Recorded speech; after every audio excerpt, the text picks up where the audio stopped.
If there's no commission, the process stops. It's the best solution to this train wreck of a law that we have. Tell your senators, don't confirm the commissioners. No commission, no closures. Which side are you on? Which side are you on?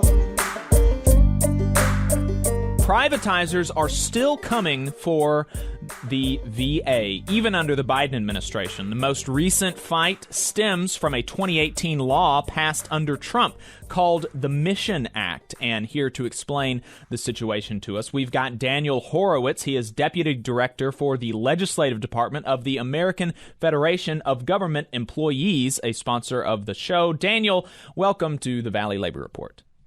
Hi, Jacob. Thanks for having me.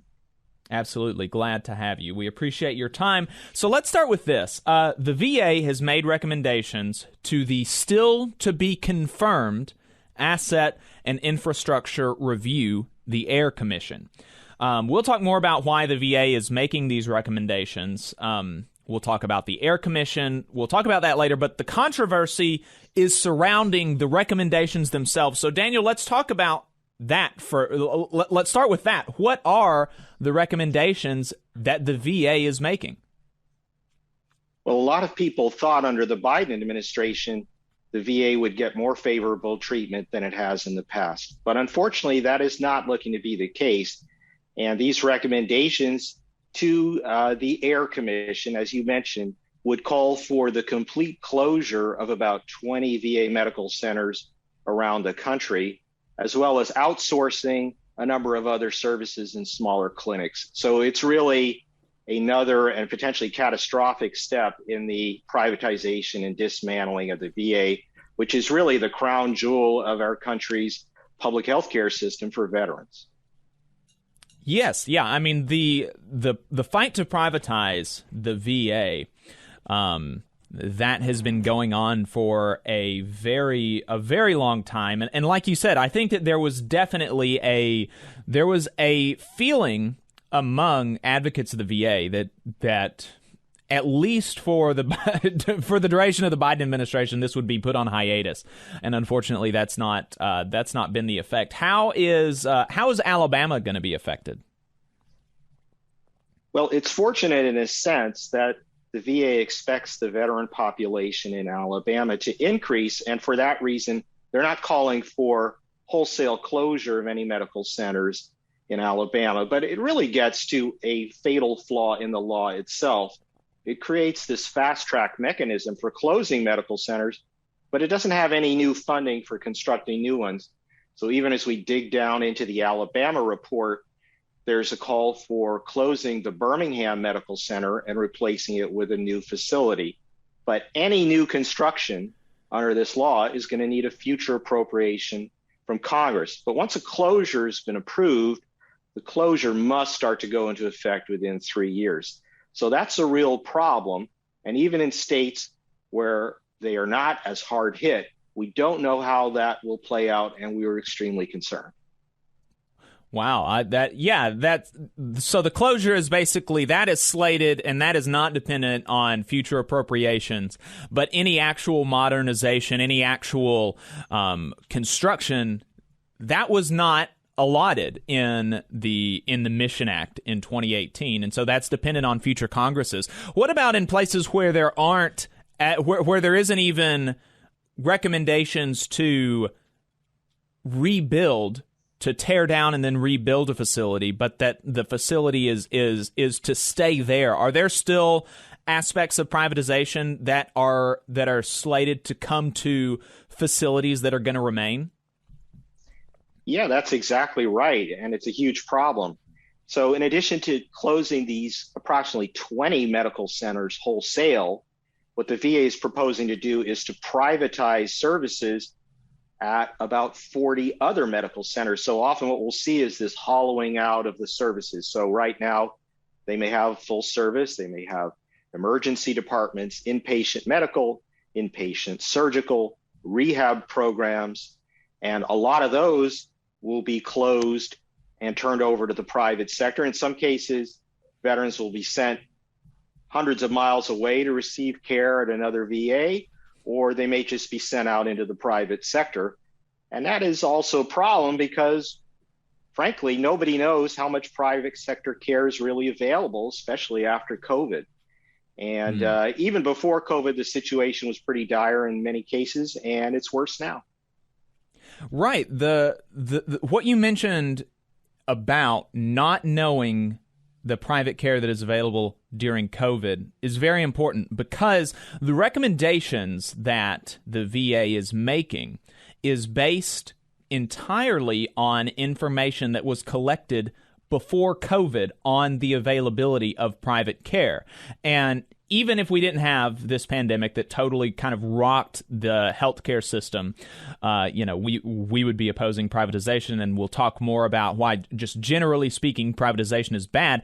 But in this specific instance, they're making these recommendations on the assumption that care, the availability of care, is going to be exactly the same as it was before the largest pandemic in the history of the world in 100 years. So, talk to us about the disconnect there and why it's an issue to make such large recommendations based on obsolete data. Yeah, so we've just lived through this huge pandemic. Hopefully it's winding down now. But what we saw all around the country is there weren't enough hospital beds. Patients were being seen out in corridors. Actually, the VA had to step up under its fourth mission and treat members of the public during COVID to save their lives. So is this really the time where we want to come back after COVID and further cut hospital beds after what we've just seen? That just seems like terrible public policy. But let's look at what VA did here. The law goes into effect in 2018, and the VA starts what they call their market assessments. They collect all their data before COVID, look at what they say is the availability of private care, and we can talk later why that's still a problem, but they look at the availability. They base their recommendations on that. We all know what's happened in healthcare. There are huge backlogs. There are shortages of doctors, nurses, and other providers across the whole system, both private and public. And yet, why now come back and base these closure recommendations on data formed before the pandemic? It doesn't make any sense. And that's not just me saying it. The GAO, which is an arm of Congress, the Government Accountability Office, looked at this as recently as February, and they looked in detail at the market assessments that VA had done. And what they found is they're all old, all the data are old, and VA really has no handle on the cost or on the availability or the quality of the private care that they say will replace the VA facilities. Right. And so let's talk about the private care versus the care that you get in VA facilities, because essentially what this would amount to is a sort of voucher program for in places where you're talking about closing facilities, the 20 facilities that are going to be closed wholesale, in the instances of specific services being privatized, being removed from remaining facilities. What's going to be happening is veterans will be forced into the private sector, with the VA footing the bill for private care. And this is bad in two ways: the quality of the care and the cost of the care. Obviously, the quality of the care is the most important thing, but the cost of the care isn't nothing. So talk to us about what is the consensus on the quality and cost of care for veterans in the VA versus the private healthcare system? Because if you're a listener on WVNN, for instance, we're live right now on a conservative talk radio station, and we just went through 3 months of propaganda from the privatization lobby about education, talking about how education would be so much better if only we put more money in the hands of charter school CEOs instead of funding and building up our public education system. This is something that they've been beating the drum on for the entire legislative session. And so there are going to be a lot of people in the audience that are thinking, oh, privatizing the VA, that sounds great. But that's simply not good. It's not good for veterans. It's not good for the workers at the VA, and it's not good for the taxpayer. So let's talk about the effect that it's going to have on veterans and the taxpayer. Yeah, let's start right there with the taxpayers, because something I think people agree with, whether they're liberal or conservative, is we want to conserve taxpayer resources. So let's look at what the VA provides versus what the private sector can provide.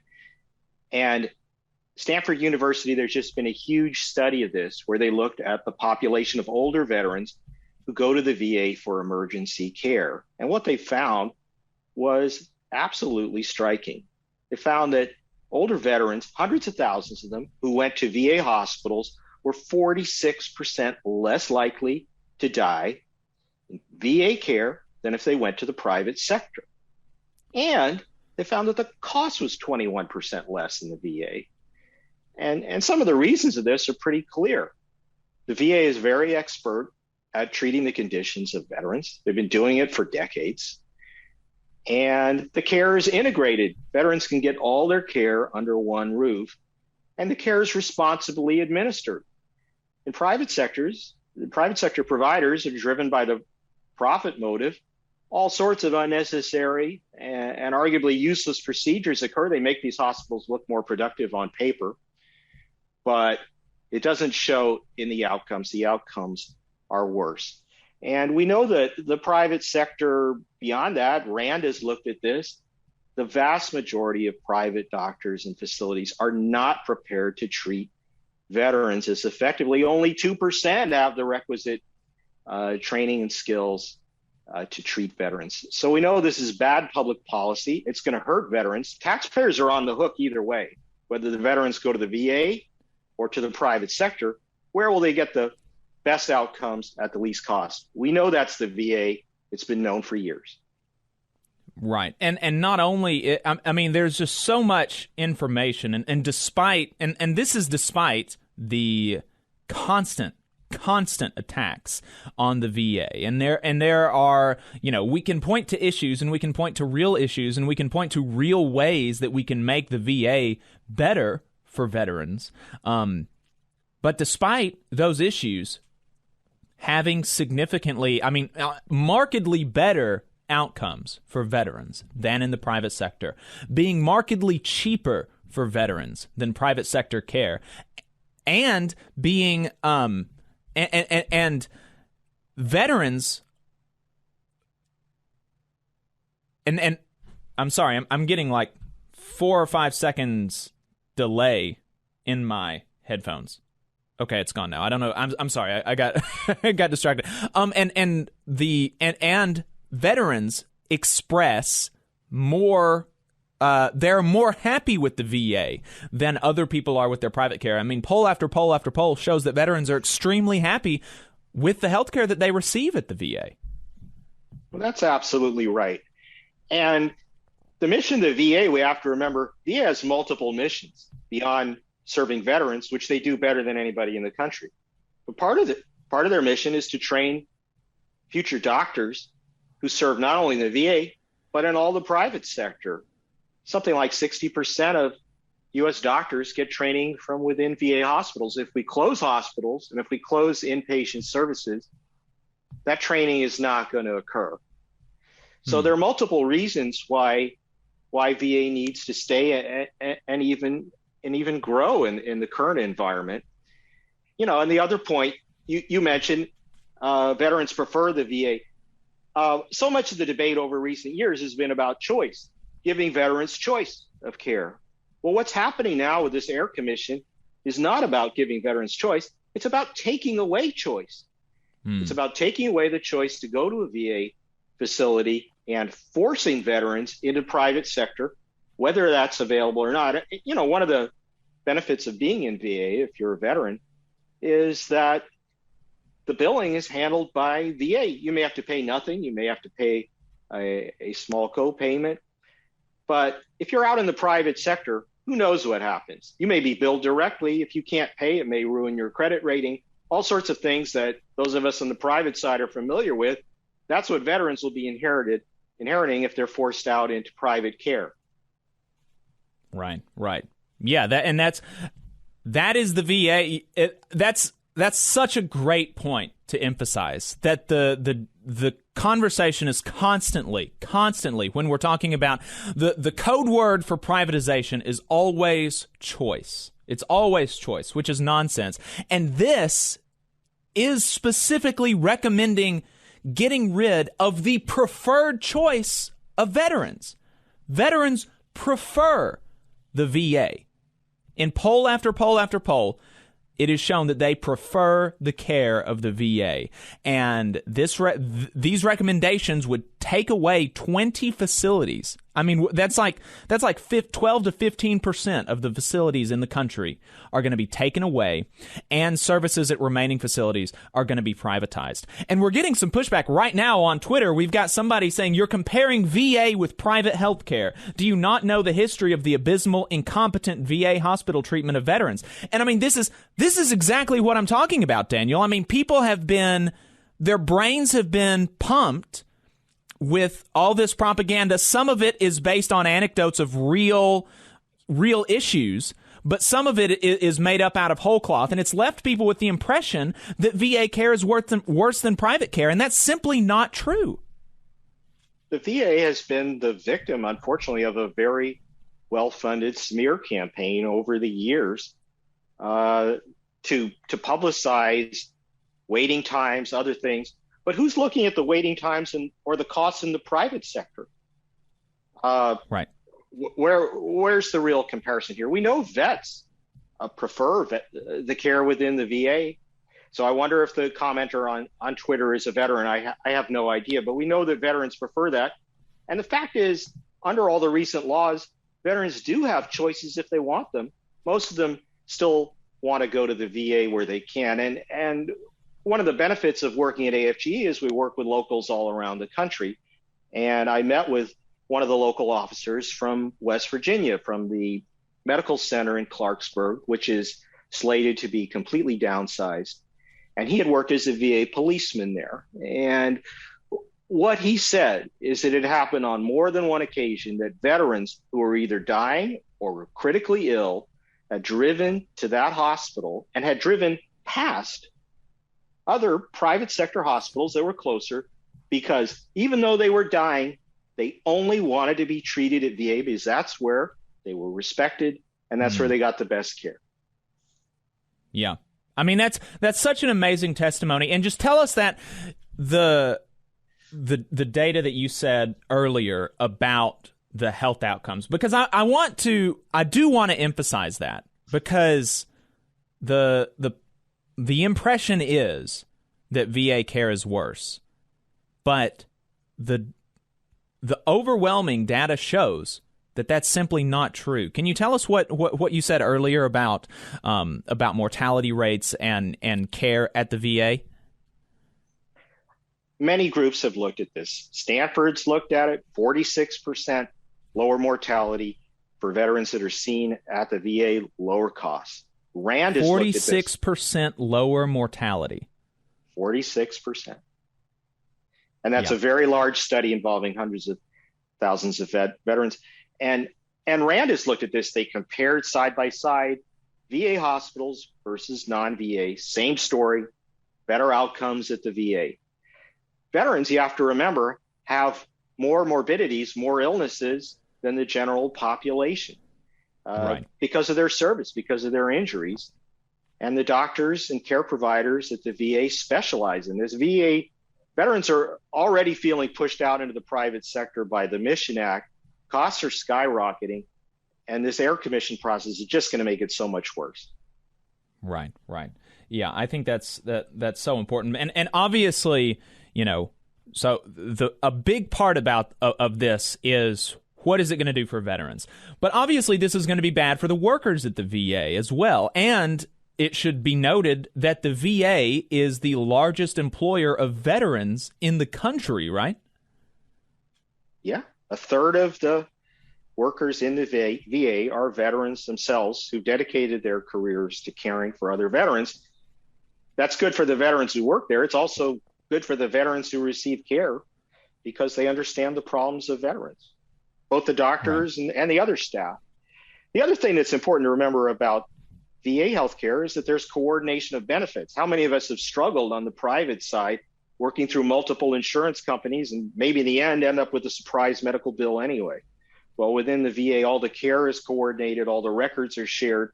It's just a more positive experience, and the proof is in the pudding. It leads to better outcomes. Right, right.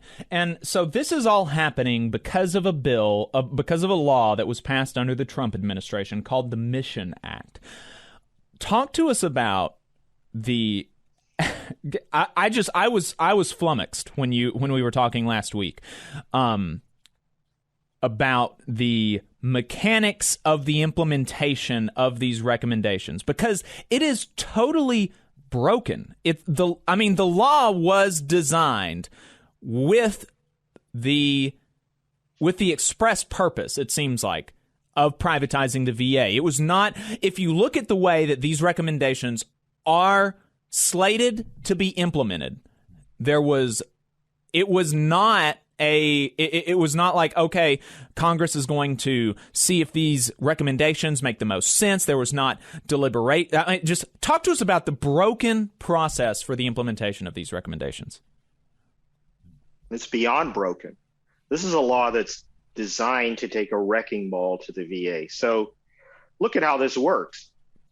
The advocates of this law looked at how the military went around closing bases after the Cold War. It was called base reduction, and it created a fast-track procedure for closing bases all around the country. And for the most part, they were never replaced. But at least in that case, some of the military needs were going down as a result of the end of the Cold War. But look at it like transferred into the healthcare context. So the VA has years to cook up these recommendations. They're working with private equity-backed management consultants with ties to the private sector who work on these market assessments and recommendations. They come out with these recommendations. They go to an AIR commission, Asset and Infrastructure Review Commission, that's unpaid, that has 9 members. And those members, by law, several of them need to represent the private sector health interests, but nobody represents labor, and no healthcare professionals are required to be there. So I think you can see where this is going. And we know a lot of the nominees have deep ties to privatization, to contractors who profit off the VA already. It goes to this commission. They have barely a few months, a tiny budget. They're unpaid, and they're staffed, get this, by VA itself.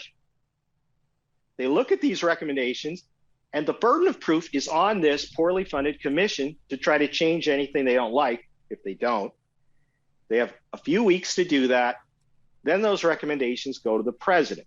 If the president, on the advice of the VA secretary, sends the recommendations to Congress, all Congress can do is vote to disapprove. They have a few weeks to mount in both houses a motion to disapprove these recommendations. If that does not occur, they can't amend them. They can't put anything back. All they can do is vote up or down. If they do nothing, the recommendations go into effect automatically, and the law requires the VA secretary to start closing facilities. So that's what we're up against here. And it's a very strong... Yeah, go ahead. And it requires the closures, but there is no mechanism to implement the modernization and rebuilding because the funds for that are not appropriated. So the only thing, it's astounding. This law sets up an automatic process for closing and privatizing services and that's supposedly only part of the MISHION Act. That's supposedly supposed to only be part of it, is part of these recommendations, is the privatization and the closures. Part of it is also supposed to be the modernization, but the things that are actually going to help veterans, the modernization, rebuilding, all of this stuff, that takes future appropriations. No future appropriations are required for the things that are going to take choices away from veterans, that is going to take care away from veterans, that is going to further flood the private market. Nothing else is required for that. But the things that are going to help veterans, you have to pass another law. It's just astounding. Yeah, it is astounding. The appropriations aren't there. The closures are going to go forward. You know, the VA secretary's gone around and said, well, what are you worrying about? We're only closing 3 hospitals. Well, that's completely wrong. They're closing 20. They're privatizing services in 40 more approximately. And there's no money to build any new ones. So he's talking about building new ones based on money that he doesn't have. He's basically writing a hot check to the veterans around the country. And who knows if that check will ever be covered by future Congresses. Right. Yeah, I would never want to bank anything, certainly not my life, on the idea that Congress is going to pass a good bill. Because that is what you are asking veterans to do in places where in the 12 to 15% of healthcare facilities, of VA healthcare facilities that are going to be closed down wholesale, and in the others that are going to lose services. What you are asking veterans to do is to bank on the fact, bank on the hope, bank their lives on that a future Congress is going to invest in modernization and rebuilding.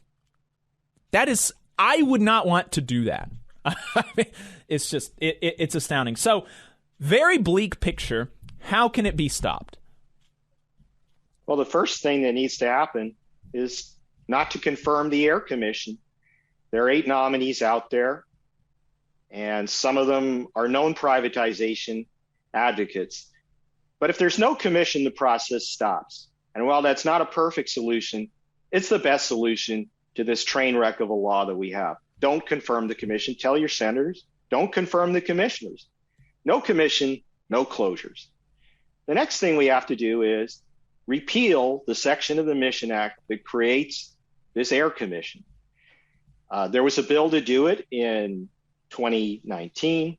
Senator Manchin, Senator Rounds, bipartisan members of the Senate proposed just get rid of this Air Commission. It's going to harm veterans, especially in rural areas, and that's exactly what it's done. It was very prescient. So we need to repeal that section of law.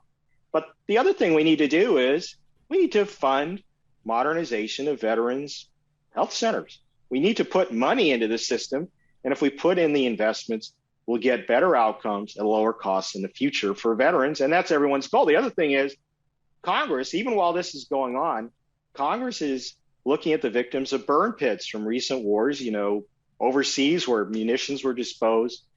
And there are 3 million victims of burn pits who are poised to join the VA system if these laws pass. So that would add another third onto the number of veterans who need care. So we need to be expanding the system. We need to be funding it through appropriations. We don't need to be closing facilities. But the first step is stop the commission. Don't put anybody on it. Yeah. Yeah, that's great points. And you said that Joe Manchin has introduced or will introduce a bill to repeal the section of the Mission Act that would do this, right? He introduced it in a prior Congress. We're working. He said a few days ago he would reintroduce it. So Godspeed. We hope he does it. Right. Well, I really appreciate it, and I want to leave. We'll leave on this just one more reemphasis on the care, because we're getting another. We don't get it. We generally don't get as much pushback on this, but we got an email from a veteran just now, who said that he couldn't disagree more with our comments, that he's had a ton of issues, and he got on his wife's health insurance so that he could get a better doctor. And wait times are bad and things like this. And we have not tried to invalidate individual issues that veterans may or may not have with the VA.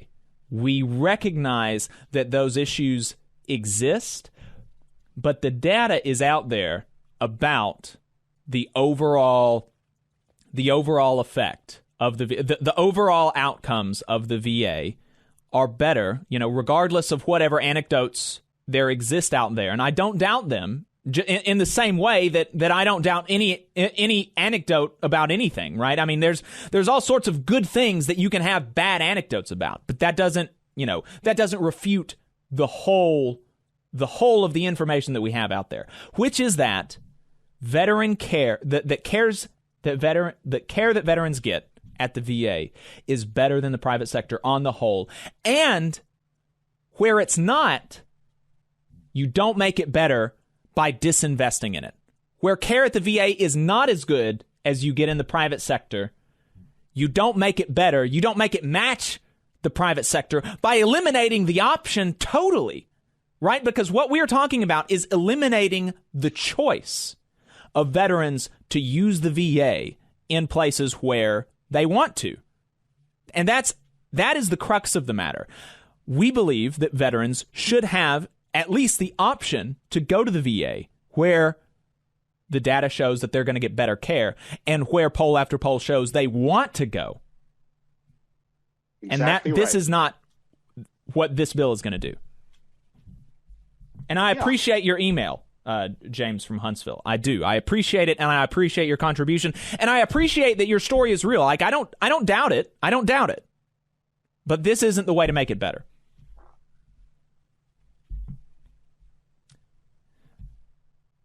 All right, Daniel, anything else that you wanted to add on that? This is a bad law that needs to be stopped. And, to your veteran who emailed, thanks for your service. Please don't deny choice to other veterans who prefer the VA.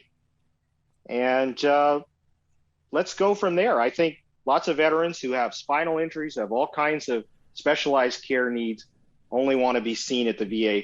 Let's give them that choice. Let's not make them drive hours to private care, fight against bill collectors for months afterwards. That's not the system that veterans have earned through their service. Yep. Daniel, thanks so much for your time. I really appreciate it. My pleasure. Yeah, I really appreciate it. You just saw a clip from the Valley Labor Report. We are live every Saturday morning from 9:30 a.m. till 12:30 p.m. And we pride ourselves on keeping all of our content free to everybody so that we can talk to as many working folks as possible. If you support the work that we're doing, you think that it's important, you think that it's good, then consider making a monthly contribution to the project, and you can do that on our website, tvlr.fg.